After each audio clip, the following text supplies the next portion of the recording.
I'm Congressman Brad Sherman from California's best named city, Sherman Oaks. For 25 years, I've served on the House Foreign Affairs Committee, where I'm now the most senior Democrat. And I want to thank you for inviting me to participate in this webinar, Protecting the Lebanese People from Conflict. It's an honor to be with Bishop Zaidan, and a pleasure to be with Tofik, who's been a good friend for many years. And whenever he suggests I do something, go somewhere, or work on legislation, I can't imagine a time when I haven't agreed with him. I want to thank In Defense of Christians for awarding me the Congressional Champion Award recently for my work for religious freedom, particularly in the Middle East.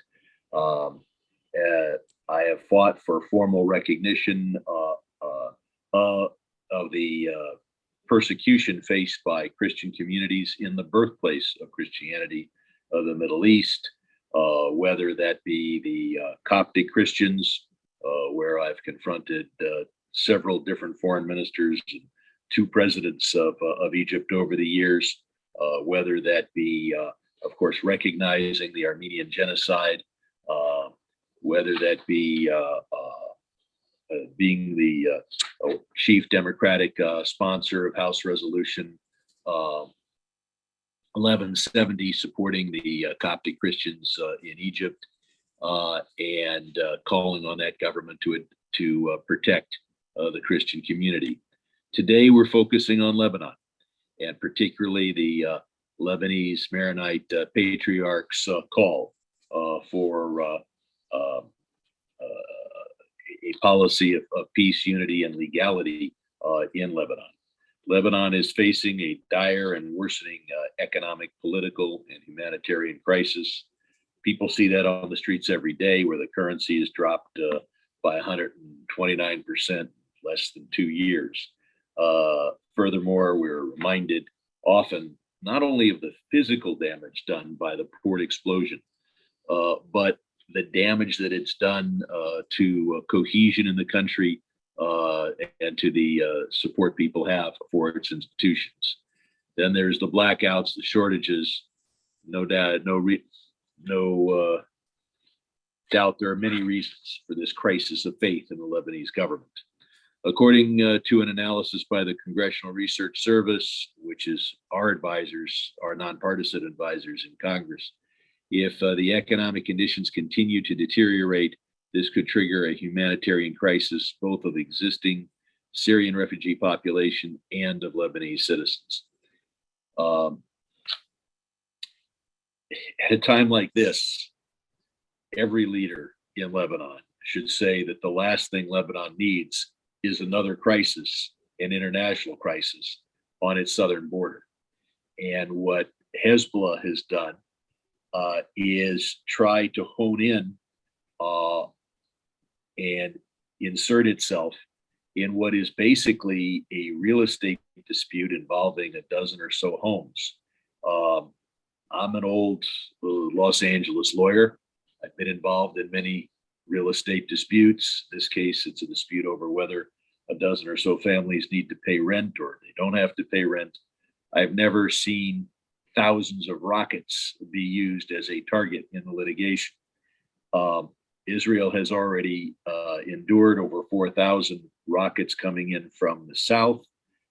It's hard to say that dozens or hundreds more coming from the north would have any different effect on Israeli actions. Israel will defend itself; it'll respond, but it's not going to override what its Supreme Court does for 4,000 rockets or 40 rockets. What Hezbollah is trying to do is create civilian casualties. Can they kill one or two Israeli civilians? Can they begin hostilities so that they can bring cameras to show Lebanese civilian deaths? To deliberately create civilian deaths on both sides for political purposes is shameful, but It's what you'd expect from Hezbollah. This is, after all, an organization which is a terrorist organization, and of course, a proxy for Iran, the world's largest and most important state sponsor of terrorism. Has The United States has recognized Hezbollah as a terrorist organization for decades, and our European friends used to have this dance where they talk about the Hezbollah military wing and the Hezbollah political, which is simply absurd. It would be like convicting a murderer's right hand while claiming his left hand was innocent. Uh, Hezbollah is one organization. Lebanon is now facing truly complex and serious challenges. The Maronite Patriarch has again called for a peaceful path forward and has urged Lebanon's leadership to adopt the logic of peace and the interest of Lebanon and all Lebanese. Um, um, the U.S. continues to support the Lebanese people. I recently was a strong supporter of the appropriations bill, which passed the House, providing assistance to the people of Lebanon, and noting that the country's ongoing political crisis and instability means that America has to step forward to support the legitimate activities of the Lebanese armed forces in combating the influence of Hezbollah and other terrorist groups. I want to commend the Patriarch. Clearly, what he has done is in the interests of the people of Lebanon, in the interests of the rule of law, and clearly what he's done is courageous, given the fact that a terrorist organization, which has killed tens of thousands of people, if not more, are now implying, if not stating, that they have drawn a target on the Patriarch. Of course, an attack on the Patriarch is not just an attack on a man. It is not even just an attack on an institution. It is an attack on Christians in Lebanon and the right of religious freedom for people in the Middle East. The deepening crisis in Lebanon is a call to action.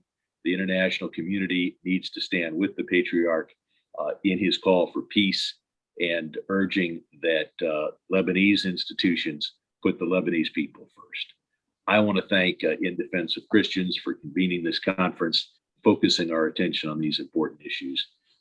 I'm Congressman Brad Sherman, and I'm very proud to stand with you. Thank you.